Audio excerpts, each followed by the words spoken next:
Welcome to another episode of Finding Your Niche with Niche.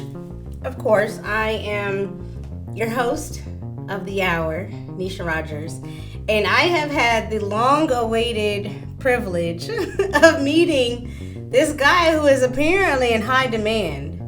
I'm going to tell you about his niche. He's going to also tell you about his niche in a few minutes, but first of all, I want to welcome, the Network King, Vigilante. Welcome to the show. That was a beautiful intro. Thank you. Thank you. Thank you. Super excited to have you on. So looking through your stuff, doing a little bit of research, you do a lot of things, right? Yeah. So you actor, model, entertainer, music artist, producer, director, music engineer. Like, I'm sure I'm forgetting like 8 things that Yeah, it's more than 8, but I'm gonna let you live right there. Okay. Entrepreneur, which is a big one, which I can't wait to kind of dive into that with you. Yeah. As well. But you are on Finding Your Niche with Niche today because you have found your niche. I did, and I appreciate you for helping me. Thank you. A little backstory. Like I said, I just named like all of those different things, right? The Vigilante does. He does so many things. And I wanted to have him on the podcast, but we had to kind of like dwindle it down to a specific niche. And kind of through our conversation and exploration, what I took away from that was that he has positioned himself to get in the room with people who are not easily accessible. There you go. And so with that being said, I was like, you know what it kind of feels like? You know what it kind of sounds like out of the large catalog of things that you've done and the full repertoire of what you've been able to accomplish, it feels like you're kind of a network king, like the king of networking. So how about we just go with your niche as being the master networker? So thank you for coming on. I want to talk to you about how you've been able to do that, right? So I just wanted we're gonna do some backstory on where you grew up, but the most recent biggest thing that you've done, the most recent biggest way that you have exercised that skill, that talent of networking, is having Bow Wow, like the Bow Wow, doing a live interview with him on your Instagram. Yeah. First of all, y'all know who Bow Wow is? Like, y'all know Bow Wow. Stop. Knock it off. How, when, what, where? Like, please break that down for us. What aspect of it? This networking, like, how did you do that? Like, I can't hit I can hit a Bow Wow on his DMs, but, somebody, Bow Wow's not reading it. Like, somebody. How you know? Well, I don't know. Maybe he's reading it. Hey, Bow Wow. He might read it. He might read it. But, I mean, it might take a good little minute. And some people may be just discouraged from that. Like, simply just what I said, like, oh, he's not going to read it. Or, oh, maybe he has an assistant. Or he's too busy. He's too famous. Like, that might discourage people from wanting to be able to, like, even think that they can reach out to him. So I kind of want to know, what is your process when you go to kind of pursue a relationship with someone? A business relationship, affiliate relationship, whatever it may be. Well, I'm glad that you just said that just now. As far as like he may not respond, his assistant will probably see it, stuff like that. That's stuff that goes through people's mind when they're about to network with somebody. Like, I know that I'm creeping up on like 60,000 followers. My Instagram is about to be verified. I don't want anybody to feel the same way about me because I read all my DMs. If you look at my DM thing right now, it says 0. Because all 100 or 200 or 300 that I had in the past couple of days are all red. That's all money. That's all business. So I'm making sure that I'm doing that. And you will be surprised how accessible these people are in their direct messages. It just depends on like what that first couple of words say to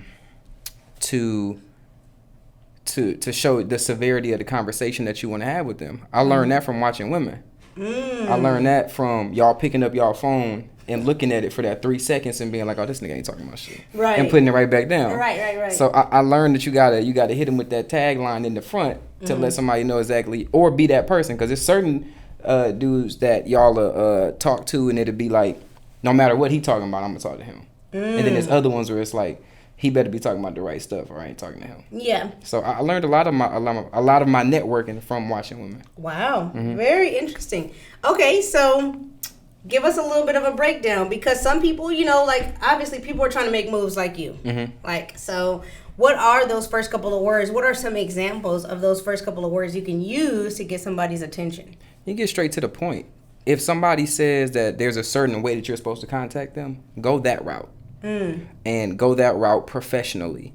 Hit them in the email. If somebody says email them, don't email them like you texting them.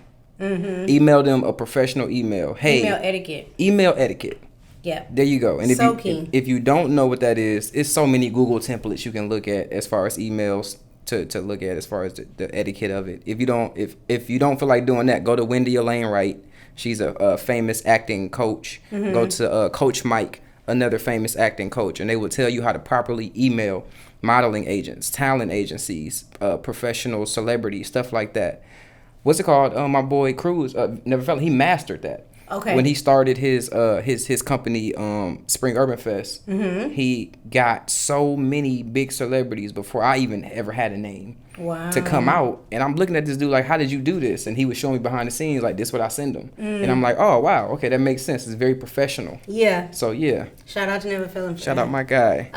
But I think that's so important, and especially the emphasis on like what you said, like don't type how you text. How you text, yeah. Right, like the proper hello, and and really addressing the proper person, and not using what do you call it? Like not LOL, like not text lingo. Like don't use text lingo. Yeah, no abbreviations. Like say what you want to say. But I think that part that you kind of emphasized on, like get right to the point. Get to the point. How do you kind of like get right to the point as far as like what it is you want from them? Where, I guess, in the body of that kind of like message do you put that you admire them, or you think like people don't want to hear that? They know everybody admires them. Nobody give a damn about that bull. Can we curse? Go ahead. Okay, don't nobody give a fuck about that bullshit. Don't nobody care about that. I hate it when people do that with people that I'm around. Oh my God, that's such and such. I love him so much. Who don't? So now all you're going to do is come off like a groupie. And the one thing in business, what people don't understand is that if you want to work with somebody, you have to be desirable. I'm who I am, but you've been doing such a great job on this show that I desire to come here. Yeah, thank you. I appreciate that. If you weren't putting in the work that you were putting in to be desired, I wouldn't be here. I'll be on somebody else's show. So I want to go to the Breakfast Club. Why? Because I desire the work they're doing. Ebro, Sway, Funk Flex, Ricky Smiley, Head Crack, Mo Quick. I could keep going. Yeah, you know what I'm saying? You can. These are all places that I'm either I've been or I'm about to go. Yeah. So, and now I put you up there because of your professionalism and because of the route that you're going. So it's the same thing. Everybody who's a celebrity, quote unquote, knows the work that they've put in and that people should love them for it. If they don't, it's slight disrespect. Yeah. That's why I appreciate earlier when you said, come on now, y'all know who Bow Wow is. Because people be trying to play him. Oh, he fell off. Oh, he this. Oh, he that. Relax. That's a legend. A legend. That's an icon. Facts. That's a mogul. Facts. And me being on that live with him meant so much because I spent 5 years living in Columbus, Ohio. Right down the street from his auntie. I know what he is. Wow. And that was during the bounce with me times. Like, in the prime of it. So let me stay on that for a second. So going off of what you just said, how was it? Like, what were your feelings when you were like, yo, bro just popped up? Like, it's real. Like, we live. What was your feeling? I'm putting in the proper work. You never really know because until you all the way made it, then there's no tangible evidence of what you've been doing. Yeah. That's why I have so many posts on my page because I'm like, well, if you don't believe me, then you believe this. That's why I want that check, because if you don't believe me, then you believe that. Yeah. So whatever it is, it's gonna be a select group of people who acknowledge what it is that you're putting on, but you can't front on certain stuff. And that's one of the things I wanted to make that move to let people know, because I'm not a bragging kind of person, but it's certain times where you have to flex your muscle and let people know. It's certain things that you're going to put on my name, and it's certain things that you're not. Yes, so, yes. And I just want for y'all to know that that's one of the things that now you have to include whether you want to or not. Yeah, I love that. And I commend you for that. And congratulations on that achievement. Like you said, for people to be able to see it, it's like that's the one thing they could say about you, but to see, like, nah, like, It's He's there. right. He's right Yeah, there. It's there. it's right there. You can go back. You can go back. Just keep scrolling. Go on back. It's there. I want to touch on a little something that you kind of mentioned that I think is important that people actually don't talk about very often. You mentioned desire, right? And having a desire to kind of put yourself in positions, put yourself in a certain place in your life. Talk a little bit about that concept, about how desire has gotten you to where you are today. Desire is that driving force for when you tired, when you don't want to do something, when you got that extra mile to go. Desire is going to be the last thing in the gas tank to where you don't run out of gas when you own E. Desire is what fuels that for me. So I was born in Flint, raised in Ben Harbor, Michigan. So I already know what it's like to be broke. I already know what it's like to be around poverty and live in a 1-bedroom and stuff like that. So there's no point in me desiring to continue to live that lifestyle. So now I desire to live the lifestyle that I'm currently living now. I have my dream car. I have 2 beautiful women. I have a maid service, a lawn service, all of that stuff. I live the life that I want to live instead of the settling for what is tangible, which is what most people do. I believe that the 1% has remained the 1% because the other 99% has settled. I don't believe that it's because it's that hard to join the group. I believe that it's just easier to remain the 99%. It is. It's comfortable. It's comfortable. Super comfortable. And it's so uncomfortable. It's uncomfortably comfortable. Because people hate living like that, but they don't want to change it. So it's uncomfortably comfortable. That's what it is. Yeah. And it's an awkward place to be in. And I'm uncomfortable enough to shift my comfort to something else. I'm so uncomfortable that I want to make myself more uncomfortable to achieve new comfort. I like that. Speaking of uncomfortability, because actually me and you, we do kind of share this skill of networking. I wouldn't say it's my niche, but it's something that I'm definitely good at practicing. And a really big aspect of networking is being uncomfortable. Like you kind of just mentioned. Can you talk about a time where you were going to interact with someone or approach someone where you were like super uncomfortable, but despite that discomfort, you pushed through and something big came of it? When I won the contest to go on Streets 94.5, shout out my boy Ferrari in DC. When I won the contest to freestyle, that was my first time freestyling on mainstream radio. Okay. Everybody in the underground already knew what these bars was about. But now it was time to showcase it to the world. Okay. So not only was I nervous about that, but when I won the contest, I was just a background extra, an underground artist, and he had forgot that I won for like a month. And he forgot, and it hurt my fans to see that. So they would like hit him every single day and be like, yo, get him on there, get him on here. He won this. They was on him. Yeah. And that's how he remembered. And then even when he remembered, he still was kind of like, well, I'm kind of busy. And it was his contest. So I pulled up to Streets 94.5 myself, and I walked all the way up there around the corner and up to, where you got to go. And I knocked on the door. When I knocked on the door, DC came to the door. He opened it, and I was like, yo, Rory in here? He was like, Rory. And then Rory came, and I was like, what's good, bro? I'm Vigilante. I won the contest. He was looking at me like, and I'm just like, I have no idea how you looking at me like this when I won your contest. Looking confused, and he was just like, bro, just stay on me about it. I was like, all right. So, you know, I'm a network king, so I'm like the person who, when you say stay on me about it, easy. This is what you asked me to do. Yeah. So, yep. Let's just say that a few weeks later, I was on the show. You were on the show. Boom. Yeah. Piggybacking off of what you just said, because I agree. I feel like, you guys, if you want to be able to put yourself in this room, he just said something that's like a major key. Follow-up.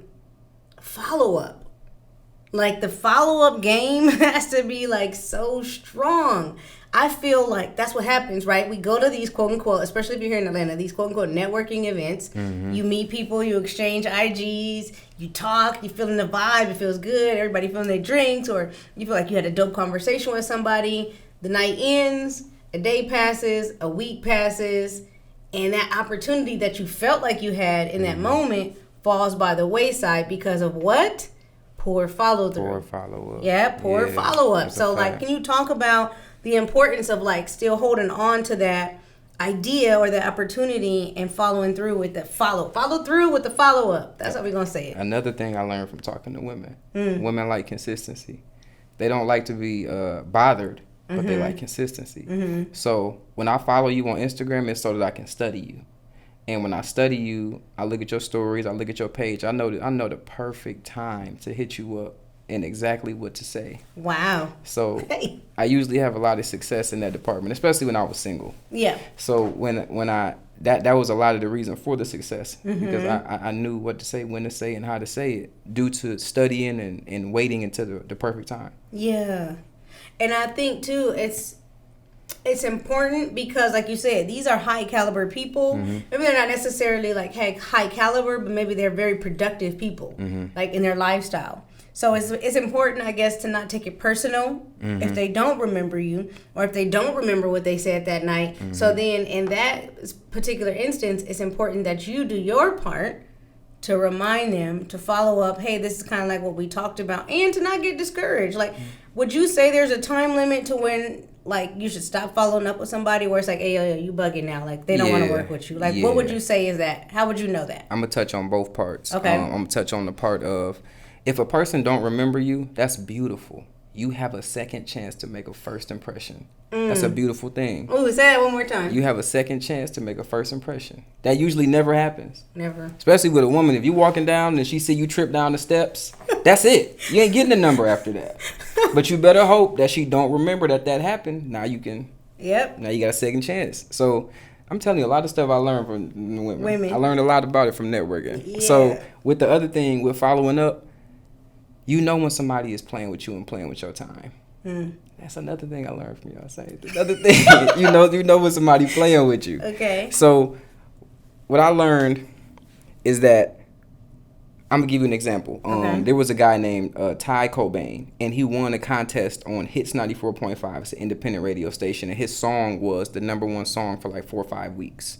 Now, humbly speaking, I make some of the best music in the world, so I knew that if I was to enter that contest, then I was gonna win and become the champion, and I was going to use that buzz to put out whatever I was going to put out just for promotion. So when I hit them up, they was all like, I was like, yo, we're going to do 3 beats, 3 verses, me versus him. And we're going to go back to back.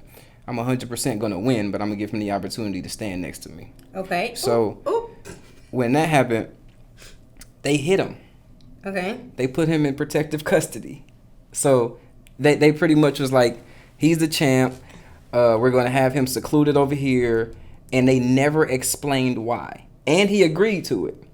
So when that happened, I was like, nah, it's time for, I'm done following up with them and about this situation, because they being around the bush. Right. Either they don't want to do it because they don't want him to not be the champion no more, or they don't want to do it because somebody is saying no, but saying that they said yeah. And in that case, you playing with my time and my space, because I'm bigger than everybody in this equation. So me doing this is a favor, but now I'm feeling like I'm being played because you dancing me in a circle for no reason. Right. I think that's huge. I think that is imperative for whether somebody's at your level of success or not. I think valuing yourself and what you bring to the table, whether or not you feel like that's a lot at the given moment or not, like, just like that person is a human being and they deserve respect, I feel like that should be reciprocal. For sure. Like, just because somebody is in a different position or a different status of you, like, you should value your own time. For sure. Right? Like, you should value yourself and what you can contribute to the world. And so if somebody doesn't respect that or somebody doesn't really rock with that, okay, boom, like, learn that, accept that, and keep it pushing. Because somebody eventually will want to honor that and will want to honor what you have to contribute to the world. I like something that you just mentioned, and this is something that I'm learning as I continue to, like, communicate with you, is you're, like, super confident. Like, I don't even know confident is the word, actually. It's like, I don't even know. It's like, if what's the next word above confidence? Like, whatever that is. The last interview, the girl called me extremely unbothered. That's what she called me. Ooh, extremely. I don't know if I would say that. I would say. I'm gonna let you ponder on the word. Let me ponder on the word. When it pops up, then you just. In the meantime, we're gonna rock with confidence because that's what's in my hand. Where does that come from? The confidence? Yes. Just what I learned is that if somebody doesn't have or do what you have and do, but they want it, they'll downplay it. So I've been downplayed for a lot of my career, and I ask myself, is it because I'm not doing enough? But then when I look at what other people are doing, it's nowhere near as close. So that confidence comes from me knowing that I'm doing what humbly speaking, me doing a lot of what a lot of other people want to do. It's a lot of people that want to be sitting next to you right now. So a lot of people are going to downplay this interview because they want to sit here, not because you're doing a bad job. So once that kicked in and it internalized, then that's when I decided to call myself King Vig on everything. I was humble for a lot of years as far as like, okay, I'm Remarcus, okay, I'm just Vigilante. At some point, when you get a lead role in a movie that premieres in theaters, you turn into a king. When you do the lead role on TV One, Investigation, Discovery, Roku, Hulu, Netflix, Fox, ABC, NBC, The Source, Hip Hop Weekly, every big media platform in the world, you become a king at that point. Right. And so you walk in that. Yeah, 100%. You walk in that kingdom vibe. There you go. Because you've accomplished it, you can now I can walk in it. Now you can walk in it, but baby, you guys gotta understand it's baby steps, right? There's a process to getting to that place. Can you talk a little bit about too the aspect and the understanding of the concept of delayed gratification? Right, because stuff does not come overnight. Your success did not come overnight. Your connections did not come overnight. Maybe they did. But just to say where you are today, you see yourself in one place. Where that's why I think like free minds is so important, because it's a really big emphasis on how you think. Facts. Right, and Facts. so I think how you think is a true trajectory of where you're gonna go and where you are in life. So can you talk a little bit about the thought process that you had to where you're like, I know this is what I want to be, I know this is what I want to accomplish, and like what kind of thoughts you had to have to get you to those points? Perception is reality. Everything is about point of views. There's no right and wrong. There's no good and bad anymore. It's just all about point of view. So when I was just doing music strictly, when me and Cruz was doing a song every single day, my stepdad hit me and was like, yo, there's this thing called Alvin and the Chipmunks. They're casting for extras. I don't want to do Alvin and the Chipmunks. I don't give a damn about doing movies. And when he came back and followed up and said, yo, did you send that email? And I said, man, all right, man, I'll do it now. And I sent that email, and they sent me one back saying, we would love to have you on the set. Perception and reality changed at that point. When the following month I was on set of Barbershop 3, and I'm eating lunch, and I see Nicki Minaj and Common and Ice Cube and Eve and Cedric the Entertainer and JB Smooth, and they all walk into a room, and I'm like, this has nothing to do with music. Perception changed. When I go to the dealership and I drop that bag and I say, yo, I'm not paying this, I'm paying this, and this is what I want to pay monthly. Matter of fact, I'm going to just go ahead and cash out. I see y'all later. Perception changed.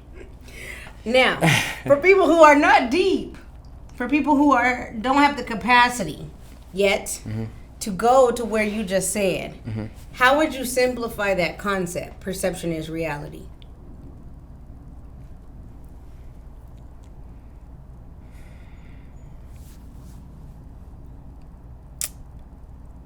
There is insecurities in everybody. Thanks. So how you feel, another person feels too. I tell this to models all the time. When you're in the room and you walk in and you be like, damn, these girls are beautiful. They feel the same way about you. The only difference is some of them cringe because of that, and some of them flourish because of that.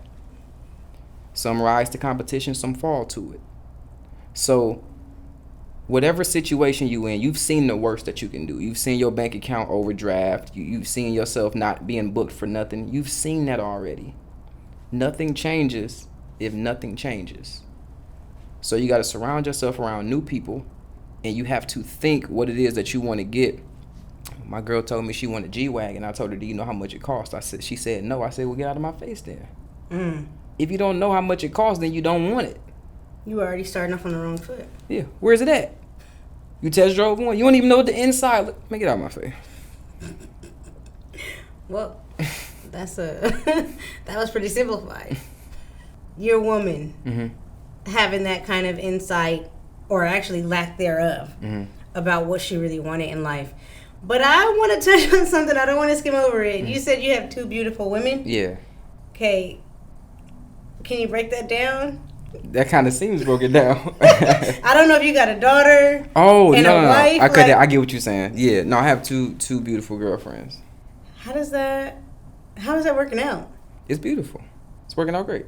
How long has that been a thing in your life? I've been with T for 3 years. I've been with Chanel for going on like 2 months. Wow, that's fascinating. Yeah. Okay, let me add that to the list. Of stuff, of what? Of stuff that I do? Of who you are. Okay, I'm juggling that much. You got you. Okay, so this is the first for me. I don't know about anybody who's listening. I just want to I want to touch on this for just like a clean minute. Go ahead. Because this is very fascinating. I'm married. I just cannot picture myself sharing myself. How long you been married? 13 years. 13 years. On August, 13 years. Shout out to you. Longevity, black love was good. Shout out to John for sticking with me, sticking it out. But okay, so this works for you. For sure. Is this a long-term thing that you want to do, or do you want to be hopefully monogamous eventually, or is this like the idea of monogamy to me is not really appealing. I don't think the idea of monogamy is appealing to 95% of guys, to be honest. Interesting. This is another thing I learned about networking. Remember I said perception earlier. It seems to me like when a woman hears we're going to be together for the rest of our lives and live happily ever after, or whatever they say to each other, that sounds good. If a man hears a woman say you're going to be mine forever, that don't sound fun. That really don't. Especially you talking about just me and you. That don't sound appealing. Oh, this is okay. That's another podcast. But okay, so that works for you. You're happy. They're happy. For sure. I wish they was here. Yeah, we're gonna have to. Yeah, that's a different podcast. Stay tuned, because me and my husband are planning on starting our own podcast, and you guys would be great. For sure. Guess for that. But however, speaking of women, I see you have some pink apparel. I do. With you today. I do. If we didn't already add that to the list, so you also have business partnerships with a clothing line, a shoe line. You have a playing cards deal. Show us what you brought today and talk a little bit about that, right? Because I think an important part of networking and leveraging yourself it shouldn't be one-sided. For sure. It shouldn't be just like, hey, I want to meet you. I want to learn about what you got going on. It should be, like I mentioned earlier, reciprocal at all costs. Whenever possible, try to make that affiliation, that contact, that connect a reciprocal, or some type of an exchange, a barter, something to where you can attach yourself to that brand, to that person, to that business, and you have mastered that as well under the umbrella of networking. So can you talk about some of the businesses that you have and how you got them? You just hit so many keywords. You said barter. You said leverage. Those are, man. We gotta talk more. We need to talk. For sure. We definitely do. Outside the podcast. But yeah, talk about it. So I signed a deal with MLO Shoes. And we signed a deal about when the pandemic first started. Okay. I think that was March of last year when the pandemic first started. And I had just finished filming with Investigation Discovery. I played the lead character of I think his name was Kenny, if I'm not mistaken. Okay. Ken Eatman. And when that came out, we got on the phone, chopped up some numbers. The numbers was good. The amount of shoes they were sending me per month was good. The percentage I was getting off the other stuff was good. And we went ahead and I came with a lot of leverage. Okay. They had just started their company, so I came with a big following, the verification steps. I came with fan bases from different television networks, music audience, celebrity friends, already having other clothing brands that I could tie them into because they just did shoes. What about pants, hats, shirts, stuff like that? So help them get different manufacturing companies, help them become a household name in Georgia. They don't have a branch here. They got one overseas, and they got one where they're stationed. So now I'm helping with the other 49 states. Like, I had a lot of leverage. Wow. And yeah, when we spoke, it wasn't a long conversation. It didn't take long. It was pretty cut and dry. We want this. We want this. All right, cool. Let's do it. Okay, so let's unpack that a little bit, right, for the listeners, for people who maybe want to be in the realm that you're in. What are like when you said we talk numbers? What is the conversation? How does it start? How do you approach someone when you want to do business with someone?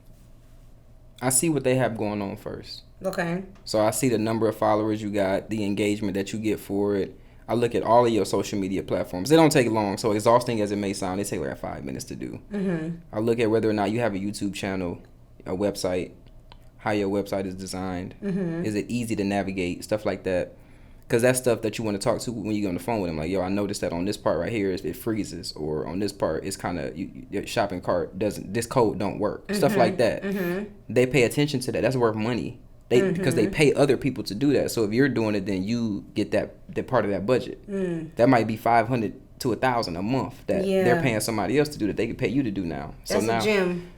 That's a gem. I don't want y'all to miss. Oh yeah. I don't want y'all to miss that. So, first of all, peep game, skim through somebody's stuff, what they have, right? Like you said, it's not it's not an exhausting process. You can look and get an overall view of what somebody's about by just kind of scrolling, skimming through, all of their platforms. And then, should you be intentional about finding a problem and then also giving feedback on that problem so that you can show and represent yourself as an asset because you're bringing this information to them? Peep the vibe of the conversation. Okay. It's certain people that you talk to that they don't want to hear that they shit stink at all. So if you tell them that, this immediately turning them off. I know you've run into egotistical guys before where they're like, I'm the shit and you can't tell me nothing. And that's, for guys who are like that, that's a complete turn off. You may actually be the shit, but if you are carrying yourself like that in an egotistical manner, then that dumbs you down. I tell my ladies all the time that if I see a girl and she an 8, but she has a beautiful personality, she's a 9 now. Not an 8. Not 8. 8. The number. Oh snap! Okay. You thought I said 8? I thought you said 8. No, if she's an 8. Okay. Yeah, if she's an 8, she has a good personality. Now she's a 9. I thought you said like she looks like an 8, but she's pretty on the inside. If you an 8, then you can't even be around me. I don't know what that's about. Don't make sense. It's too many gems. Okay, I got you. So she's an 8. Yeah, and she has a good personality. She's a 9. Got it. Yeah. Okay. So that's important. So business talk, and let's talk a little bit about talking numbers. Yeah. What kind of like research experience did you get prior to like getting into these conversations? Because a lot of people don't know about negotiating. They don't know how to talk numbers. It's intimidating. People get really, what's the word I'm looking for? Really like kind of frazzled when it comes to like, oh, here's the money part. Like, how are we going to talk numbers? How are we going to talk how we both can walk away with this opportunity as a win-win? How do you learn about that? How do you learn about how to talk numbers? Well, the first thing I'm going to say is people got to get out of that state. Because we both here, we pussyfooting around at that point. Yep. That's almost like if you at dinner with a girl and the check come and y'all both just like... That's awkward. That's very awkward. That's super awkward. So should you be the first to talk numbers? With the girl at the table? No. In business. In business, no. You should be second. Always be second. If you're approaching someone. No, in general. In general? Be second. Why? Because when I went to MLO shoes, the number that I had was way lower than the number that they gave me. If I would have said, I'll do it for, let's throw some hypothetical numbers out. If I would have said, I'll do it for $10,000 a month, and they had in the back of their mind, damn, we know Vigilante ain't going to do it for no less than $50,000 a month, so. You just shot yourself in the foot. I just saved them $40,000. Wow. Another gym. And I'm probably going to make them $100,000. Another gym. Okay, that's crazy. I love that. So talk numbers, but be the second person. Be second. If you see that they're being like around the bush, like, we're kind of thinking about doing, then be as patient as you can be. Okay. But if you see that the conversation is not going anywhere because they're so afraid to throw numbers out, then you just throw one out. Go in the middle. Don't go too low. And then say it. On the low end, I would say 300. On the high end, I would say 900. Mm-hmm. In that range, it provides this, and this for the 3. Mm-hmm. This, and this for the 6. This added for the 9. And then they'll just start chopping it down. Okay, we need this, we don't need this, we need this, we don't need this. Okay, cool, we agree on 750. Mm-hmm.